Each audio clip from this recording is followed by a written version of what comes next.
Ooh, him mad, y'all. Watch this. Him real mad.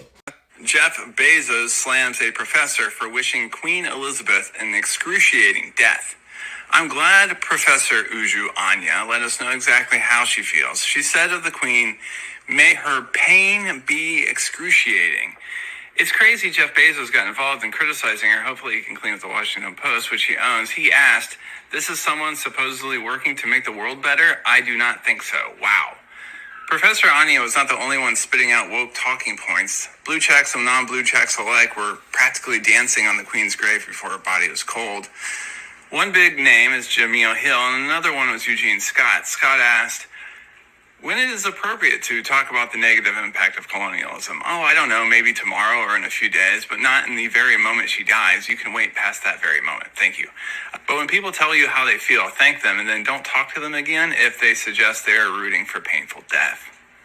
We got descendants of the colonizer trying to sell descendants of the colonized how to feel about the death of a colonizer. What's also been very telling about Jeff Bezos going after that professor like that is the same folks that be having their drawers all tied in the wad about cancel culture is the same people that want to weaponize cancel culture against people that say things they disagree with. Just to make y'all laugh a little bit, if Jeff Bezos is appalled by Twitter's reaction to the death of Queen Elizabeth, just wait till Jeff Bezos sees how Twitter reacts to the death of Jeff Bezos. Woo-hoo. And this is something I said on Twitter that caused a little uproar. Queen Elizabeth got more blood on her hands than Osama bin Laden. The majority of the global community recognizes Osama bin Laden as an international terrorist. Somehow, Queen Elizabeth terrorism being acknowledged in her death is disrespectful, but folks celebrated when Osama bin Laden died. Even when y'all being Islamophobic, Queen Elizabeth has more blood on her hands than Osama bin Laden, your favorite jihad, and Al-Qaeda all put together. You feel what I'm saying? And a lot of folks getting it twisted like Jeff Bezos, so you don't know what Professor Anya was really speaking to. You thought they was just speaking on some of that quote-unquote woke stuff y'all love to trivialize.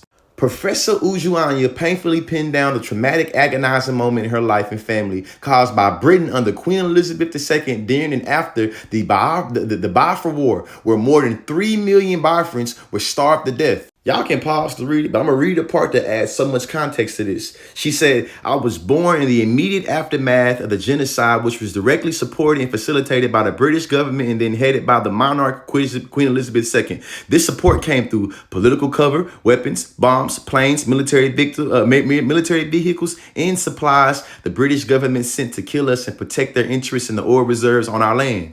And with that being said, I'll read this tweet again. Expecting oppressed people to act within their notion of grace over the death of their oppressor is still oppression, baby. Now, I'm no conspiracy theorist at all, right? But this picture right here and Jeff Bezos happening to be calling her out specifically gives me icky vibes. You see what I'm saying? This man right here was the person that gave the first union to Amazon. This dude right here then single-handedly gave Jeff Bezos so much hell. And you see how Doc talked about him, huh? Y'all, I met Chris Smalls, extraordinary, brilliant, and powerful young man who unionized Amazon. Say it ain't so. And this next tweet I'm about to read, it really illustrates how a lot of these colonist sympathizers and, apologists, what they saying, but they don't really recognize they saying it, right? People are like, the Queen isn't responsible for all those atrocities. She just supported them in a highly public, highly symbolic, ceremonial capacity that manufactured popular consent for all those atrocities. Totally different. It's like, really? That woman never had to work a day in her life because she was able to really enjoy the spoils of colonization and genocide. Really think about this one right here though, right?